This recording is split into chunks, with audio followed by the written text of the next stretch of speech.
je pense que les immigrants sont souvent facilement pointés du doigt parce que c'est aussi, on va dire, la proie facile parce que aujourd'hui, en tant que citoyen, le droit d'un citoyen, c'est un droit de vote. Oui.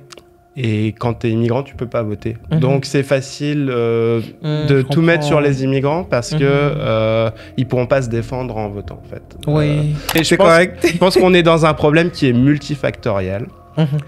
Y a forcément des enjeux migratoires dans ce problème-là. Tout mettre sur les immigrants, c'est une solution qui est très facile et peut-être un peu démagogique. Voilà, je dirais ça.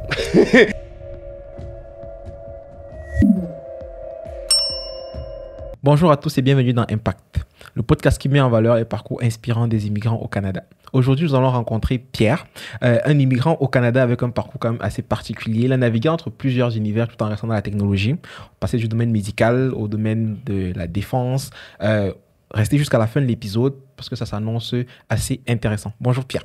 Salut Ted, merci de m'avoir invité. Et ça me fait plaisir. Je suis content que tu sois là, que tu participes. Donc l'épisode s'organise en 3 parties. La première partie, c'est vraiment pour parler un petit peu de ton parcours, de qui tu es, de qu'est-ce que tu as fait professionnellement, parlant, éducation et professionnellement parlant. Dans la deuxième partie, c'est vraiment d'entrer un petit peu en détail sur qu'est-ce que tu fais au quotidien comme activité.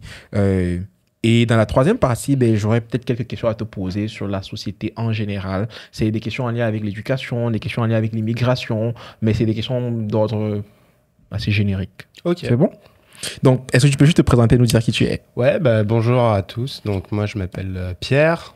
Je suis né en France, originaire de France, avec des origines franco-italiennes et canadien depuis 1 an maintenant. Waouh, voilà. Félicitations. Merci. Mais c'est ça, Pierre, qu'est-ce que tu fais? Comment ça s'est fait pour que tu te retrouves au Canada, s'il faudrait y aller? Je suis arrivé au Québec le 6 février 2014, je m'en rappelle encore de cette date. Très précis. Initialement, c'était pour un stage. Donc moi, j'ai fait des études d'ingénieur en France, puis je voulais profiter de mes études en fait pour voyager. Donc j'ai fait un semestre à Stockholm, en Suède, et puis j'ai voulu faire mon dernier stage à Montréal. Donc, je me suis retrouvé à Montréal le 6 février 2014, comme je disais. Et puis, de là, je voulais rester 6 mois, et ça fait 10 ans et demi que j'y suis.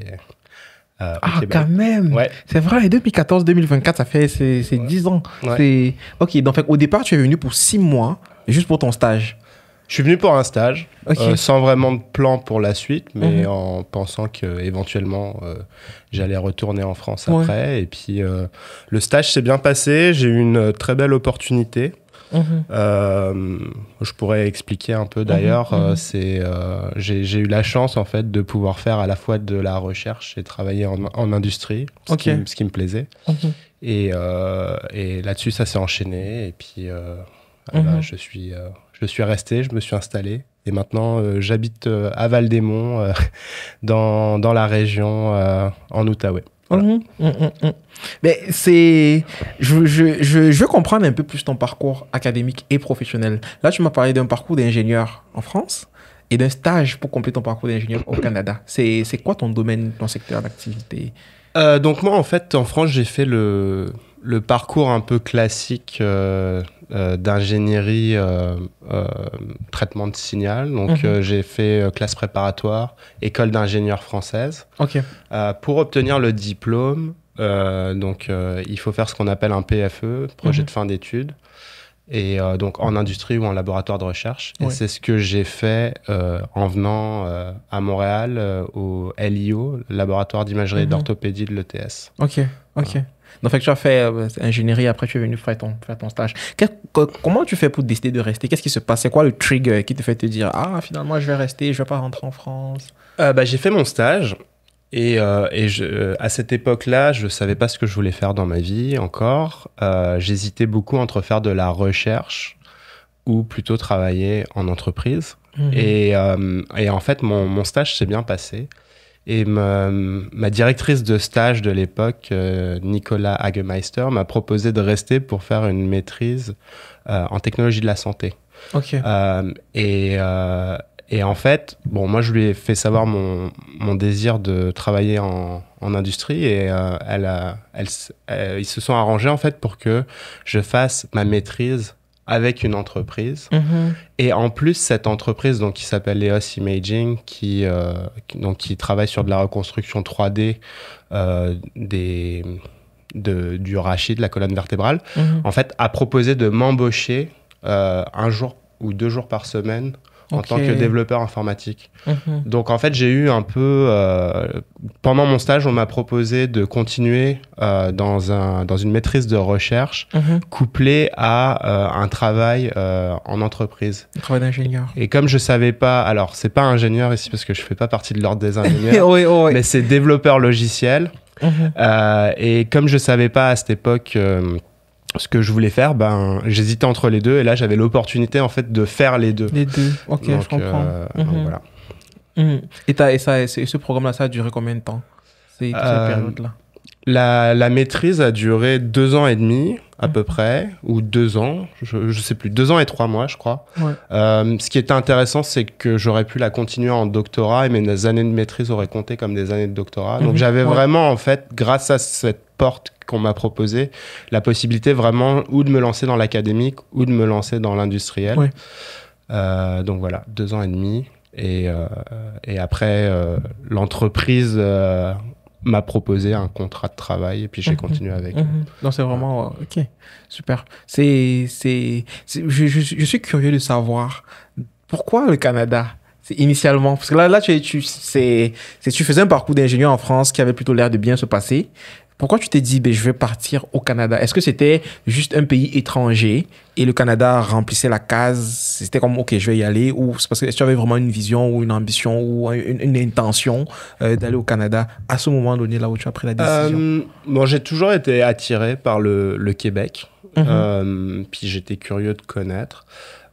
Et à cette époque-là, je voulais vraiment, en fait, profiter de mes études pour partir à l'étranger. C'est assez facile quand tu es aux études d'aller faire un stage. J'avais fait un semestre à Stockholm. C'est facile de faire un stage de 6 mois un peu partout. Est-ce que je voulais aller au Canada ou ailleurs? Je voulais aller à l'étranger. Après, il y a eu une opportunité au Canada, donc... Voilà, j'ai choisi à ce moment-là. Je comprends, c'est parfait. Mais aujourd'hui, est-ce que tu peux nous dire concrètement, c'est là tu as parlé, tu as signé ton contrat dans la compagnie et tu as évolué. Donc aujourd'hui, qu'est-ce que tu fais concrètement? C'est quoi ton emploi? Donc j'ai travaillé pendant plusieurs années pour cette entreprise-là dans le domaine des technologies de la santé. Donc c'était vraiment pour faire de la reconstruction 3D à partir d'images radiographiques, faire de la reconstruction 3D de la colonne vertébrale pour aider les chirurgiens dans leur diagnostic. Ensuite, en fait, j'ai continué dans le développement logiciel. Ensuite, je suis parti plutôt dans une petite entreprise qui s'appelle Photon ETC, qui fait de la physique fondamentale et qui développe des solutions logicielles pour aider leur outil physique. Et actuellement, en fait, comme j'ai déménagé en Outaouais, je voulais me rapprocher un peu d'Ottawa. Et donc, j'ai trouvé un poste de développeur logiciel dans du géospatial et de la défense, donc à Ottawa, en banlieue d'Ottawa, qui s'appelle Kanata. Voilà. Wow, c'est incroyable. Est-ce que tu dirais que c'est toujours ce que tu as voulu faire ou tu te retrouves là parce que c'est... Je pense que non, c'est pas forcément quelque chose que j'ai planifié. Après, ça s'est bien fait avec le temps. Ce sont en fait des opportunités qui se sont enchaînées, que j'ai eu la chance de naviguer un peu dans ces eaux-là, puis j'ai saisi les opportunités quand elles arrivaient. Ok, je comprends. Niveau papier maintenant. Oui. C'est quoi ton cheminement de situation d'immigration au Canada? Alors, ça a été très, au début, challengeant parce que je voulais trouver un stage à Montréal. Et donc, au début, j'avais pas de stage. Je cherchais un stage. Et donc, j'envoyais mon CV dans les entreprises, dans les laboratoires. Puis il me disait, bah, on peut te recevoir si tu as un statut de travailleur, mais j'avais pas de statut de travailleur. Donc, il me fallait une entreprise pour avoir un statut de travailleur, mais il me fallait un statut de travailleur pour avoir une entreprise, en gros. Ah, ok, je comprends. Donc, j'ai quand même réussi à approcher un laboratoire. Donc, je mentionnais plutôt le laboratoire du LIO, laboratoire d'imagerie et d'orthopédie de l'ETS de Montréal. Et à ce moment-là, j'ai eu un visa de stage coop, ça s'appelle. Ok. Suite à ça, j'ai fait... c'est là où j'expliquais, j'ai fait un programme de maîtrise. Donc là, j'ai eu un visa d'étudiant de maîtrise. Ce qui est bien avec ça, c'est que je sais pas si c'est encore le cas aujourd'hui, mais on pouvait travailler temps plein sur le campus ou 20 heures par semaine hors campus. Donc grâce à ça, j'ai pu travailler dans l'entreprise que je disais. Je faisais 14 heures par semaine, il me semble. Et donc visa d'étudiant. Ensuite, j'ai eu le post-diplôme. Ensuite, il y a eu une période qui a été un petit peu compliquée, le temps que je demande ma résidence permanente, où j'attendais ma résidence. Mon post-diplôme est arrivé à échéance, donc j'ai eu pendant 4 mois, un moment, un visa fermé pour m'accompagner. Et ensuite, résidence permanente, puis citoyenneté. Wow. C'est quand même assez... Entre 2014 et, tu me dis, ça fait 1 an que tu es citoyen canadien, ça veut dire que ça a duré quand même une bonne... Ça a duré, je pense, 7 ans pour avoir la résidence. Je l'ai eu en 2020, donc 6 ans et 9 ans pour avoir la citoyenneté. Wow. C'était quand même, je trouve que c'est quand même long, 9 ans pour faire tout ton cheminement chez les citoyens canadiens. Mais bon, après... Oui, ça a pris un certain temps. Après, je pense que c'est normal Enfin, ça a pris un certain temps, mais il faut en avoir envie. Puis c'est vrai que il faut en avoir envie. Il faut être toujours bien organisé quand même pour ses papiers, parce que il faut vraiment respecter les deadlines, etc. Il y a beaucoup de choses à fournir. Et je trouve que ça en vaut vraiment la peine. Enfin, moi, je suis vraiment content aujourd'hui. Mais c'était ça justement ma prochaine question. C'est tout ce temps que tu as passé ici, finalement, comment tu trouves? C'est quoi les aspects les plus importants pour toi qui font que tu es là et que tu veux rester là, en fait? Donc oui, moi ça fait 10 ans que je suis là. J'ai construit en fait ma vie d'adulte au Québec. On va dire que jusqu'à mes 20 ans, en gros, j'ai vécu en France et en Europe parce que j'ai quand même un peu bougé en Europe. Et à partir de mes 20 ans, finalement, en fait, ma vie professionnelle, je l'ai faite au Québec. Et puis, donc aujourd'hui, moi, j'ai construit une famille ici au Québec. Ma femme vient de Terre-Neuve, donc canadienne. Et aujourd'hui, je me sens bien, justement. Enfin, je sens que le fait d'avoir demandé la citoyenneté, de l'avoir reçue, j'étais vraiment content, en fait. Et c'est un beau process. J'ai vécu aussi plusieurs phases dans ma vie. On parlait tout à l'heure du stage. Quand j'ai fait mon stage, j'étais sûr que j'allais rentrer 6 mois après. Donc, j'ai pas forcément cherché à nouer des liens durant mon stage. Je comprends. Après, j'ai eu des périodes où, justement, j'ai vraiment voulu m'investir dans le tissu associatif local. Donc, notamment, j'ai été président d'un club de roller à Laval, où j'ai en fait vraiment pu m'intégrer à ce moment-là dans la communauté québécoise. Et là, j'ai vraiment rencontré des nouvelles personnes. Et puis dernièrement, j'ai déménagé en région. Donc j'habite plus à Montréal, j'habite à Val-des-Monts. Donc c'est en région, c'est un peu plus isolé. C'est à peu près 30 minutes de Gatineau, dans la forêt, enfin dans un quartier dans la forêt. Et j'ai encore découvert une nouvelle facette du Québec que j'aime beaucoup et dans laquelle je me sens bien et dans laquelle ma famille, incluant dans laquelle ma fille est née déjà et dans laquelle on se sent vraiment bien en fait. Ok, je comprends. Je suis conscient que comme tu dis, tu as vécu ta vie professionnelle au Québec là et pas en France. Mais est-ce que tu aurais des exemples de gens justement de ta génération qui eux ont évolué en France et tu pourrais nous faire une comparaison, mettons en termes de cadre de vie, ça ressemble ressemble à quoi en France versus ce que toi tu as vécu ici? Tu veux dire d'un niveau professionnel ou Mais plus au vraiment niveau... tout ce que tu peux... Est-ce que je peux... Alors, c'est une question à laquelle je ne m'étais pas préparé. Moi, ce que j'ai beaucoup aimé ici, c'est qu'en fait, j'ai l'impression qu'on peut créer ces opportunités. Je parlais tout à l'heure, j'ai vraiment eu une hésitation dans ma vie entre faire de la recherche ou faire de l'industrie et même de l'entrepreneuriat. Et bah ici, j'ai pu tout faire en fait. Okay. J'ai fait à la fois de la recherche et en même temps, je travaillais dans une industrie et j'ai même pu effleurer un peu l'entrepreneuriat. On avait essayé de monter une petite entreprise avec des amis à un moment. Ouais. Et j'ai trouvé ça intéressant ici. Il y a vraiment beaucoup de possibilités. Ce que je trouve vraiment sympa aussi ici, c'est, tu vois, je me suis investi moi dans le tissu associatif. Et en fait, on m'a vraiment fait confiance. Et je comprends. Venant de France, avec une culture sportive un peu différente, j'ai pu apporter en fait des choses en plus. Et en fait, on s'est vraiment complémentarisé avec l'équipe et on a vraiment monté des projets intéressants. Donc j'ai trouvé ça chouette en fait de pouvoir s'entraider. Je comprends. C'est là tu parlais de parcours sportif. C'est ce que tu peux nous en dire un peu plus? C'est quoi concrètement comme sport? Parle-nous un peu de ton profil sportif dont tu es en train de parler. Alors moi en fait je fais du roller de vitesse. Alors c'est un sport qui est pas très connu. C'est un sport qui se fait plus en Europe d'ailleurs. Donc c'est vraiment du patin à roues alignées de vitesse.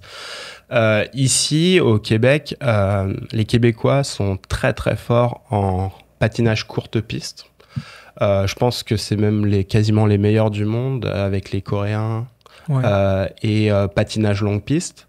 Nous, c'est un petit peu la même chose, sauf que c'est l'été. Voilà. Et en fait, ce qui est intéressant, c'est que les Français sont très bons en roller. Et donc, moi, j'ai pu amener un peu mes connaissances de France ici. Et ici, il y a quand même un énorme potentiel parce que tout le monde sait patiner. Tu vas dans la rue, tu regardes en hiver, tous les enfants, ils font du hockey, ils savent patiner. Donc, il y a un énorme potentiel au niveau du roller. En fait, au niveau du patin en général au Québec, mais aussi au niveau du roller parce que tout le monde sait patiner, tout le monde aime ça. Donc, c'est intéressant de monter des projets parce que tout le monde va être va déjà savoir patiner, connaît un peu l'ambiance, l'environnement, etc. Je comprends. Fait que mais finalement, qu'est-ce que tu fais? Est-ce que le but de l'association dont tu parles, c'était de donner des cours de patin? Est-ce que c'était d'encadrer la pratique de patinage? C'était quoi l'objectif un peu de ce... Moi, j'ai fait plusieurs trucs en patinage ici. Je donne des cours, je suis coach, je suis aussi créateur de club. J'ai organisé un événement sportif, le Marathon du Canada. D'ailleurs, si des gens sont intéressés pour faire des compétitions de roller, il y a en fait, il y a plein d'événements. Enfin, il y a de plus en plus d'événements, mais il y a notamment le Marathon du Canada. Et puis après, j'entraîne un athlète qui va participer au championnat du monde pour le Canada. Et puis, on a plusieurs projets. Là, à Gatineau, on a monté un club, notamment avec Maxime, je vais le citer. Oui. On a des projets vraiment intéressants, à la fois nous de performer, mais aussi des jeunes qui sont motivés. On a aussi récemment donc Zara, qui est une petite athlète trisomique qui veut participer aux Jeux Olympiques spéciaux. Voilà, donc on est en train d'aider à réaliser son rêve. J'espère que ça fonctionnera. Il y a beaucoup d'Ukrainiens aussi qui découvrent le Québec et qui se sont joints à notre club. Donc il y a plein de projets en fait. Puis je trouve qu'ici, ce qui est intéressant, c'est que tout le monde est bienvenu. Puis on monte ça ensemble et ça se passe vraiment bien. C'est nice. Mais c'est bien parce que le Canada, c'est justement une terre on parle beaucoup de diversité, on parle beaucoup d'accueil, d'intégration. Là, on rentre un peu dans la partie un peu plus immigration, comme je disais au début, société. C'est justement, toi, tu es un immigrant, ça fait 10 ans que tu es là. Qu'est-ce que tu penses de l'immigration? C'est quoi as-tu un avis? Tu veux dire, moi je pense que c'est une énorme richesse en fait. Moi je suis content d'avoir, alors je sais plus si on dit émigré ou immigré, mais je suis content d'avoir beaucoup bougé, beaucoup découvert des nouvelles cultures. Puis c'est ça, je pense que c'est important. On se construit par l'union en fait de toutes les cultures. Je comprends. Il y a plein de polémiques. Mais souvent, les débats d'immigration, c'est souvent en lien avec des questions économiques. Hein. C'est beaucoup des questions de... Là, on n'a pas de logement, on n'a pas d'emploi, il n'y en a pas assez pour tout le monde. Et finalement, c'est trop massif. D'après toi, qu'est-ce qui justifie ce désordre-là? As-tu une opinion, là, ça peut être non aussi, là, de ce qui justifie ce fait qu'il y a du désordre un petit peu dans la question de l'immigration? Parce que d'un côté, il y a ceux qui veulent pas, parce qu'il y a des problèmes économiques qui viennent avec. Oui, j'ai beaucoup d'opinions ici. Je ne sais pas si c'est vraiment ma place d'exprimer mon opinion.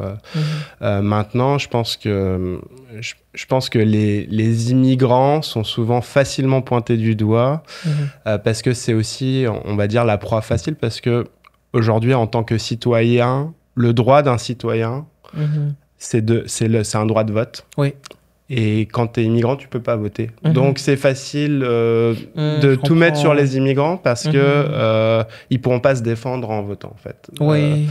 Donc souvent, on peut attaquer facilement les immigrants parce qu'ils n'auront pas vraiment un moyen de se défendre via le droit de vote. C'est une première partie de ma réponse, je dirais. Ouais. Je pense que par rapport, tu parlais de la crise du logement, etc., puis j'ai des idées par rapport à ça. J'ai pas forcément envie d'en parler, mais je pense qu'on est dans un problème qui est multifactoriel. Y a forcément des enjeux migratoires dans ce problème-là. Tout mettre sur les immigrants, c'est une solution qui est très facile et peut-être un peu démagogique. Voilà, je dirais ça. C'est short and sweet. Très bien placé, très bien positionné. Écoute, je comprends. Ça fait du sens, ça répond à la question. L'autre question que je voulais parler, c'est en termes d'intégration sociale. Mais là, c'est sûr que tu as parlé beaucoup d'environnement. Tu as parlé pas d'environnement d'associatif. Tu as parlé beaucoup d'associatif. Mais en termes de relations sociales, de relations personnelles, est-ce que tu dirais qu'il y a une différence, mettons, de la façon que tes parents ont évolué en France quand tu étais jeune, en termes de relations sociales autour d'eux, versus ce qui se passe ici? Est-ce que tu penses qu'il y a une différence dans les deux environnements? Je pense qu'il y a... Je pense que chaque pays ou même chaque région, parce que en Outaouais, puis ça va être différent d'ici. Ma femme vient de Terre-Neuve. À Terre-Neuve, c'est différent du Québec. Mais je pense que c'est différent partout et c'est aussi une richesse. Puis tu parlais de mes parents. Ma mère est issue de l'immigration italienne. Pour elle, c'était très différent de mon père qui était, on va dire, franco-français. Okay. Voilà. Ici, moi, je pense que oui, c'est différent de la France, mais c'est aussi une énorme richesse. Et justement, je pense que une bonne immigration, une bonne intégration dans l'immigration, c'est réussir à prendre le positif de toutes ces différences-là, tout en gardant un petit peu ses particularités. Moi, personnellement, j'ai pas envie de gommer qui je suis et d'où je viens. Par contre, je reconnais qu'il faut aussi que je m'adapte aux différences. Donc, je pense que pour bien s'intégrer, il faut en fait réussir à s'adapter, à accepter les différences, aussi à être émerveillé par ces différences-là. Oui, totalement. Moi, il y a des trucs ici que j'ai vraiment adoré, et tout en gardant un petit peu aussi son passé, puis qui on est, d'où on vient en fait. Je comprends. Clairement, j'aime beaucoup cette perspective-là parce que souvent on a l'impression que découvrir la culture de la société dans laquelle on arrive, c'est effacer sa culture. Pourtant, c'est pas vrai. Il y a des belles choses, autant dans sa culture à soi qu'on veut partager, autant dans la culture dans laquelle on arrive, qu'on veut découvrir. Et je pense que c'est important de le souligner, d'insister dessus. Là, il y a des belles choses à découvrir, il faut être ouvert à ça. Pour justement être émerveillé, en fait. J'aime comment tu dis ça parce que je sais que personnellement, je suis pas très fan de sport. personnellement. Je suis pas que je suis pas fan de sport, c'est pas... c'est ça. Je suis pas très fan de sport.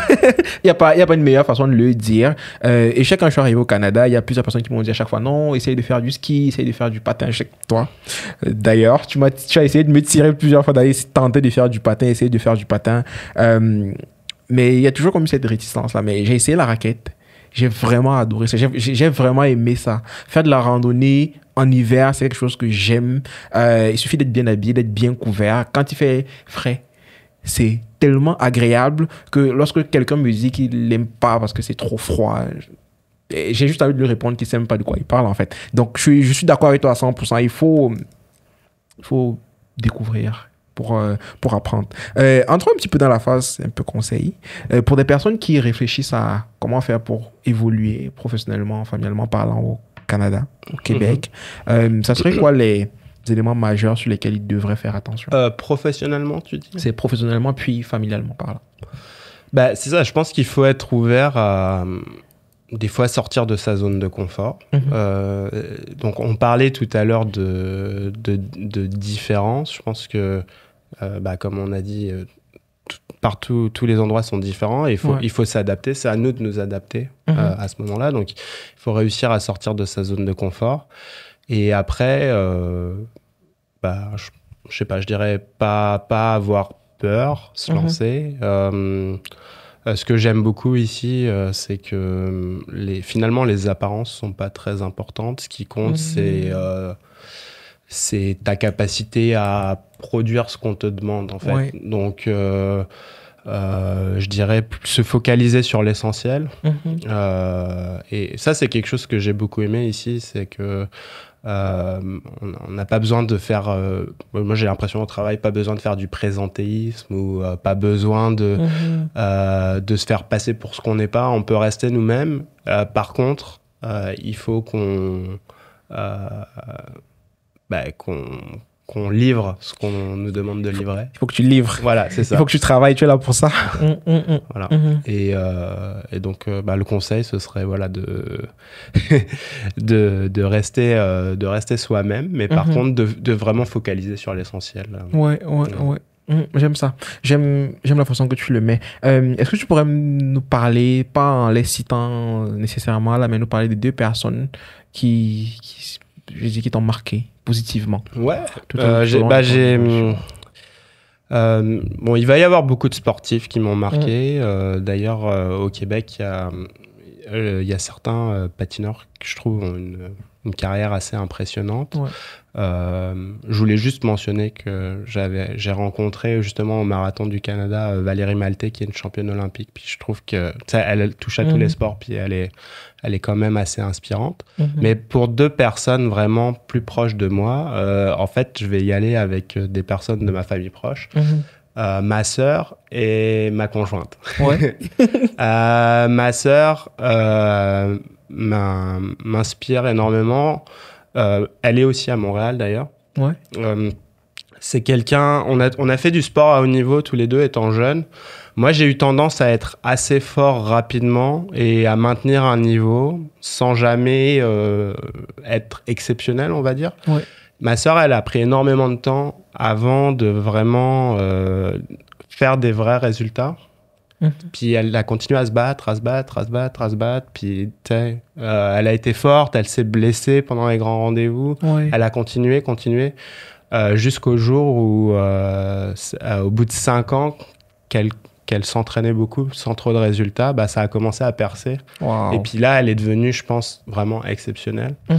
Et je trouve que c'est très inspirant comme parcours parce que elle a jamais rien lâché en fait. Et vraiment, franchement, moi je regardais ça puis j'étais là, waouh, c'est vraiment impressionnant. Bravo. Et deuxième personne, c'est ma femme, Jessica. Donc j'en parlais tout à l'heure, qui vient de Terre-Neuve. Donc Jessica, c'est vraiment quelqu'un qui arrive. Tu la rencontres, puis elle va sortir le meilleur de toi. Tu vois. Je confirme. Elle a un t-shirt où il y a écrit Radiant Kindness. Puis je trouve que ça la représente. Ça, c'est quelqu'un qui va te donner le sourire. C'est quelqu'un qui va te faire te sentir bien. et c'est quelqu'un qui va vraiment qui va t'illuminer en fait. Ouais. Puis c'est quelqu'un qui est illuminant, tu vois. Mhm.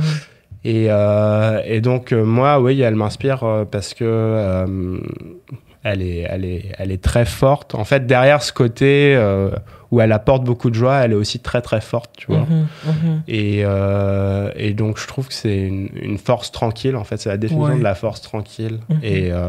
Et franchement, ça m'impressionne. Waouh, super. En tout cas, je pense que le fait de décrire, de faire ces descriptions-là, pareil, ça nous inspire. Et c'est ça le but, c'est ça l'objectif, c'est ça le but de l'impact, c'est ça le but d'impact. Est-ce que je pourrais juste donner un message de fin, justement, à ceux qui nous écoutent? Généralement, notre auditoire, c'est des gens qui, soit rêvent d'aller au Canada, ou sont déjà au Canada, essayent d'évoluer, essayent de comprendre la société, essayent de s'intégrer, et des fois se posent des questions. Donc, juste un message de clôture pour ces personnes. Déjà, merci de m'avoir invité. Je pense que ce que je disais tantôt, en fait, ça représente vraiment ce que je pense. Et je pense que pour apprécier l'expérience, il faut vraiment sortir sa zone de confort, aller rencontrer des gens, aller visiter le Québec, c'est magnifique, et tout en gardant un peu son côté exotique, puis en restant soi-même.